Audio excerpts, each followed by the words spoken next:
বিখ্যাত হওয়া আর বিশ্বস্ত হওয়া এক জিনিস না। ডক্টর ইউনূস বলে না 3-0, আমিও বলি ডক্টর ইউনূসের অবদান বাংলাদেশে 3-0। যে কোনো তত্ত্বাবধায়ক সরকারের চেয়ে একবারে নিম্নমানের একটা সরকার। পূর্ববর্তী যত তত্ত্বাবধায়ক সরকার ছিল 3 মাস ক্ষমতায় ছিল, তাই না?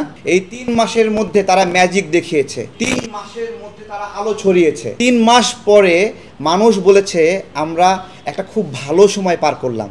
তার তুলনায় 9 মাস সময় পেয়ে ডক্টর ইউনূস সেই তুলনায় কিছুই দেখাতে পারেন নাই। কিছু না মানে কিছু না। বিগত যে কোনো তত্ত্বাবধায়ক সরকারের চেয়ে বর্তমান সরকার একটা বাজে সরকার হিসেবে প্রমাণিত হয়েছে। বিখ্যাত হওয়া আর বিশ্বস্ত হওয়া এক জিনিস না। ডক্টর ইউনূস বিখ্যাত হতে পারেন, উনি বিশ্বস্ত না। উনি বিশ্বাস ভঙ্গ করেছেন। খুব সরল মনে রাজনৈতিক দলগুলো লোভ করে নাই গণ অভ্যুত্থানের পরে, এবং লোভ না করে তারা এই সরকারের অংশ হয় নাই। তারা বলে নাই আমার 10 জন লোক নিতেই হবে এখানে, বলে নাই। তারা লোভ করে নাই। তারা এত কষ্ট করেছে, জেল জুলুম খেটেছে, অপেক্ষা করেছে একটা নির্বাচনের জন্য।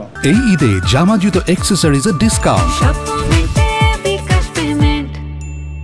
একটা নির্বাচন একটা রাজনৈতিক দলের জন্য উপহার। সে অনেক কষ্ট করার পর একটা নির্বাচন পায়, সেই নির্বাচনে সে ভালো অথবা খারাপ করলে জনগণ ম্যান্ডেট দেয় অথবা দেয় না।